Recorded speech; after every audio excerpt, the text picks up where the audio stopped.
I left my husband, I left my kids, and I moved to a whole new city, a whole new state, rather. Um, just me, no one else.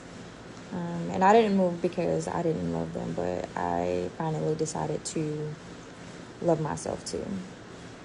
And so for years, like I put myself on the back burner, just being a mom, being a wife, which is great, that's awesome. But, all this time, like I was wearing a smile, but deep down, like I wasn't really happy inside. And so one day I realized that I couldn't keep living a life that made everyone else comfortable while I was crumbling inside. I think this is a big fear of men in terms of getting married. You think these are vows that are supposed to mean something and supposed to see you to the end of life. And I get that stuff happens. There's all sorts of reasons why people fall out of love. All and divorce exists for a reason.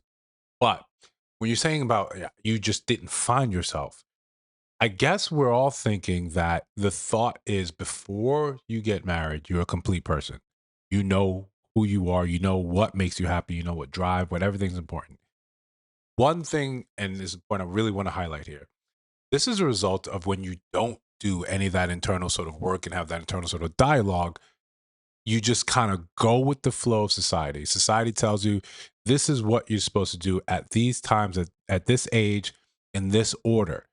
When you do that and you find yourself finally at the goal, you finally reach that thing that was supposed to make you blissful, and it's not.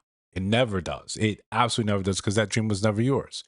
So now what you end up doing, and we see this a lot with women who prioritize their happiness above all. And I said this in one of my very earliest videos. We can learn a lot. Men, pay attention. Men, pay attention. We can learn a lot about how women look at life. I know it's very easy to sort of demonize that and say, no, forget it. Where on our side, they're prioritizing their happiness, and we're prioritizing sacrifice. The two are really incongruent. In this day and age, it doesn't work. You going and sacrificing your time, energy, your health to build for a family when she can just say, well, I'm not happy. And there's nothing you can really do to chase someone's happiness. That's not your lot. In reality, again, when we're coming fully actually as whole people, she's supposed to understand what makes her happy. She's supposed to understand what makes her tick. This is not an experiment to see whether this fit well or not. Let's continue. So literally, like I made the most hardest decision like ever, like the most soul stretching decision like ever, and that was to pack my bags and move to Nashville. Um, I actually one day I just woke up and I was just like, well, I can't do this anymore. Like I feel like I need to do something different, like other than what I'm doing. And I felt like I needed to find me again. Like I said, because, I felt like I was losing myself. So anyway, like rewinding, I had actually applied for a position with Vanderbilt. Um, and I ended up getting the position, and they were offering a sign-on bonus as well as a relocation bonus. And yeah, like I got the position and I took it. So anyway, no safety net, like no guarantees, no nothing. I applied for my apartment and everything. Like I literally like got approved for everything like right away. So it seems like everything had just fell into my lap. Like it was what I was supposed to be doing. And because of that, like it really validated my decision to leave.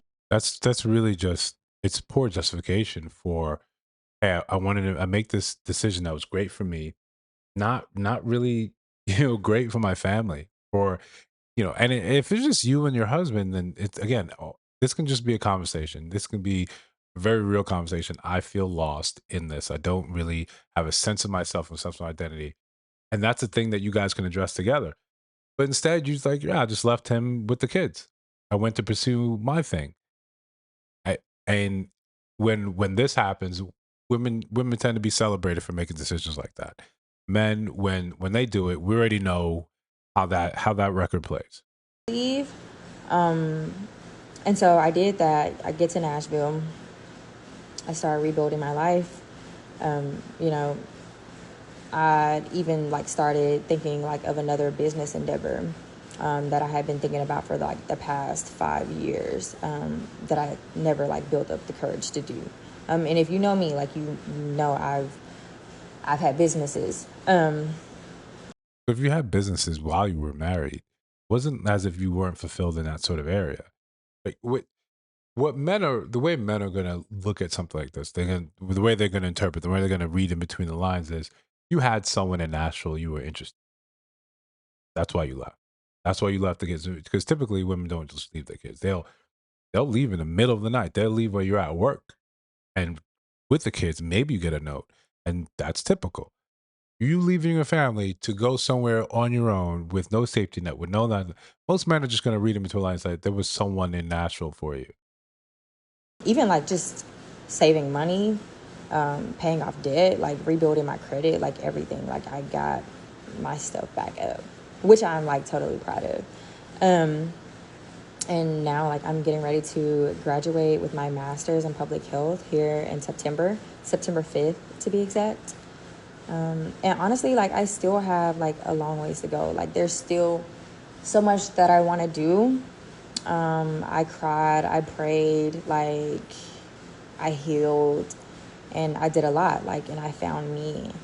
For those of you that are religious, could you imagine someone saying that I prayed and then Jesus said, "Yeah, leave your family, like leave your family." You know, I went to confessional and confessed my sins to the priest, and the priest said, "Yeah, man, just leave your family. Yeah, don't tell them anything. Just go. They'll be all right. They'll get it." But like I said, like I'm not done yet, and I'm like so damn proud of how far that I've come. Like you don't even know the half. And I contemplated about whether like I wanted to even share this, you know, because yeah, like I've always like shared, good news about, certain things happening like in my life, but I've never just opened up and really just shared my truth to people. So this is new for me, and it's definitely like, taking a leap of faith because this is. Again, you know, and she continues on for another like 2 minutes, just about her accolades and things that she's been able to accomplish. The the priority here, and also for those that know can read in between the lines, her comments are off, right? The comments are off. 'Cause I think she was getting flamed for this sort of. It's not that you can't have serious conversations. It's the way you're sort of kind of glossing over the fact that you left your kids. And yeah, we're all kind of fine you leaving your husband. We all kind of expect that, especially when the idea of like I just wanted to be happy comes about. We almost are willing to say I get it, right? And we're almost willing all to say, oh, what did he do wrong? He wasn't fulfilling you in some sort of critically important way to your growth. The kids, yeah. So this is important to remember as just a sticking point why men end up saying, well, they're shying away from the idea of marriage, even if it's just like it's for the kids. Well, why would I just tie myself to someone that at the drop of a dime?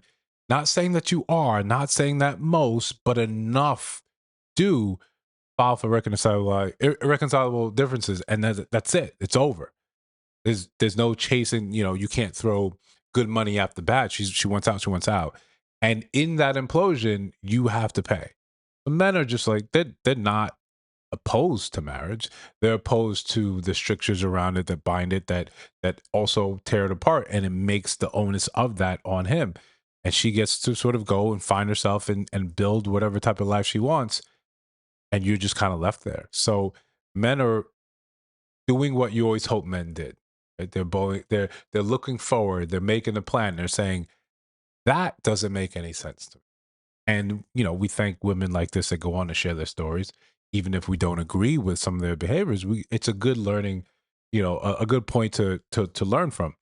And I hope that's really the takeaway from this. You see, if this is what she wants, and when you're evaluating women to date, if you're still dating, I know some guys in the on the pages are kind of done with it. But one of the things just say, yeah, you gotta look and see where that person is in their life. Are they emotionally fulfilled? Do they understand what makes them happy? What gets them up in the morning? What makes them have a smile on their face at night, rather than it just being a boilerplate thing that society told you to do. You got to shy away from that. And the same goes to men. You need to evaluate what's going to make you happy. And I'm always telling people like you need to find what your purpose is before you look to find a woman to be your peace. We can get into that in a later video, or to make you happy. It's got to come from you. It always was supposed to come from you.